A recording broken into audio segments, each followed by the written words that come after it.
मैं ज्ञानेश तिवारी, जनपद शाहजहांपुर से, फार्मर द जर्नलिस्ट चैनल से।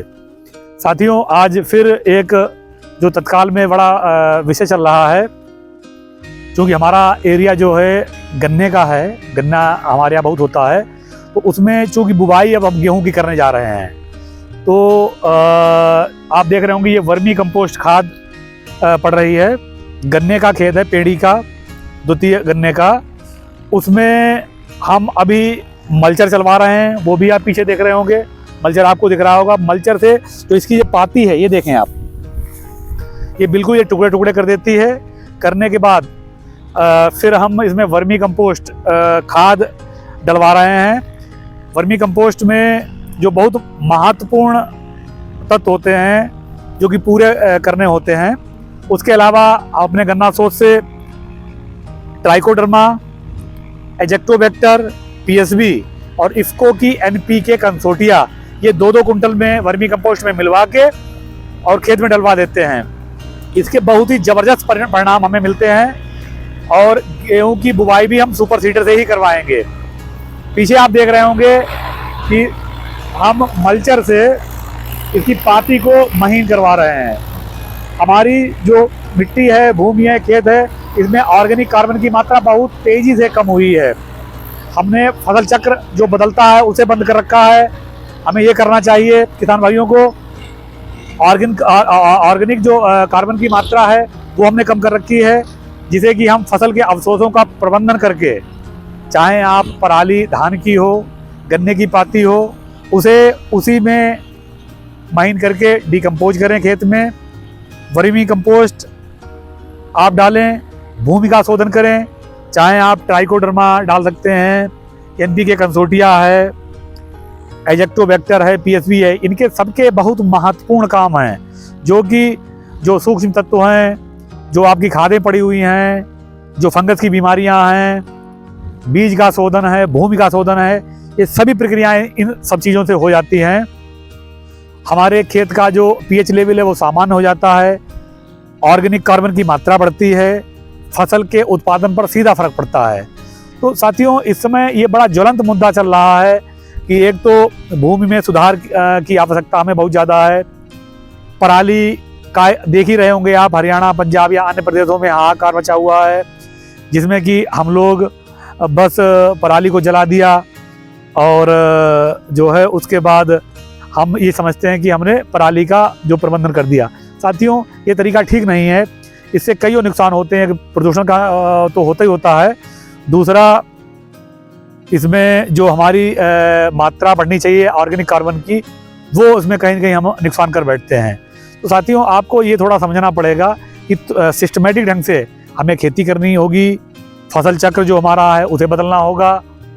जो वर्मी कंपोस्ट खाद है, गोबर की सड़ी हुई खाद है, अन्य जो चीज़ें हैं जो कि खेत को मतलब ज़रूरत है, वो आप दें। उसके बाद आप देखें कि हमारी फसल बहुत ज़्यादा जो रासायनिक उर्वरक हैं उनकी आवश्यकता उनमें फिर नहीं रह जाती है और उत्पादन भी बहुत अच्छा होता है। अंधाधुंध रासायनिक उर्वरक जो है उनका दोहन की वजह से ही, जैसे पता लगा डीएपी हमने देखा है कि आलू में बहुत लोग डालते हैं, धानों में, गेहूं में, गन्ने में अंधाधुंध उसका दोहन करते हैं, यूरिया का, जिसकी वजह से एक तो खाद की भी थोड़ी सी किल्लत रहती है और उसके कहीं न कहीं दुष्परिणाम भी हमारे फसल, हमारे पर्यावरण को देखने पड़ते हैं। तो साथियों, यही हमारा कहना है कि हमें जो चीज़ आवश्यक है वो तो देनी है, आवश्यकता से अधिक ना पानी, ना रासायनिक उर्वरक, आप जो है जैविक हमारे जो उर्वरक हैं उन्हें दें और जुताई गहरी करें।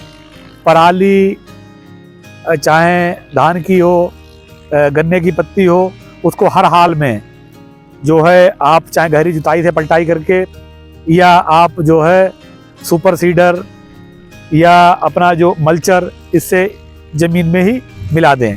15-20 दिन या 1 महीने में ये डिकम्पोज होके एकदम से उर्वरा शक्ति बढ़ाती है और ऑर्गेनिक कार्बन की मात्रा भी बढ़ती है। तो साथियों, फिर हमारा यही कहना है कि आप लोग थोड़ा सा खेती में बदलाव करें, जल्दी ना करें और सिस्टमैटिक ढंग से खेती करें, जिससे कि हमारी बचत भी होगी, हमारी भूमि की उर्वरा शक्ति भी बढ़ेगी और जो कि प्रशासन के जो कुछ उद्देश्य हैं कि पराली ना जलाएं, वो भी हम कहीं न कहीं उनका सहयोग कर पाएंगे। तो साथियों, इसी विषय के साथ हम धन्यवाद करेंगे आपको, और आप सिस्टमैटिक ढंग से ही खेती करें। धन्यवाद साथियों। इसी क्रम में आपने देखा होगा, हमने गन्ने की द्वितीय पेड़ी वाले खेत में पराली प्रबंधन, पताई को कैसे इसमें मिलाया, वर्मी कंपोस्ट, जैविक उर्वरक, जो अन्य उत्पाद हमारे गन्ना शोध परिषद के हैं, ट्राइकोडर्मा, एजेक्टोबैक्टर, पीएसबी, इफ्कोका, एनपीके कंसोर्टिया, ये सब 2-2 कुंटल वर्मी कंपोस्ट खाद में 4 से 5 दिन मिला के, नमी दे के इसे डेवलप किया। उसके बाद इसमें छींटा लगवा दिया। मल्चर चलने के बाद हमने अपने ट्रैक्टर से इसकी हैरों से जुताई करवाई। उसके बाद आप देख रहे होंगे सुपर सीडर मंगवा के हमने, और अब इसकी बुवाई चल रही है। खेत भी आप देख रहे होंगे जहाँ पर बुवाई हो गई है, बिल्कुल समतल, जो पाती है वो लगभग ना के बराबर आपको नजर आएगी। जितना हमें इसमें फर्टिलाइज़र देना था, रासायनिक फर्टिलाइज़र, वो हमने इसमें दिया है।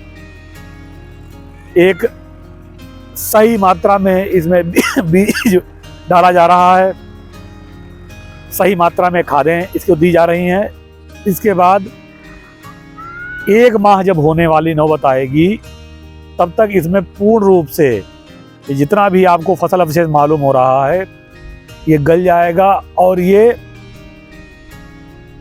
कार्बनिक मात्रा हमारी मिट्टी में बढ़ाकर हमारी फसल को और अधिक जो है दम मिलेगी, ग्रोथ होगी, टिल्लिंग होगी, और बढ़िया सा हम इसमें उत्पादन ले पाएंगे।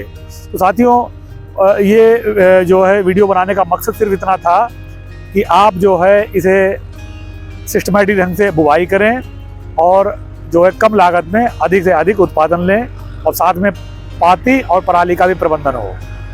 धन्यवाद साथियों।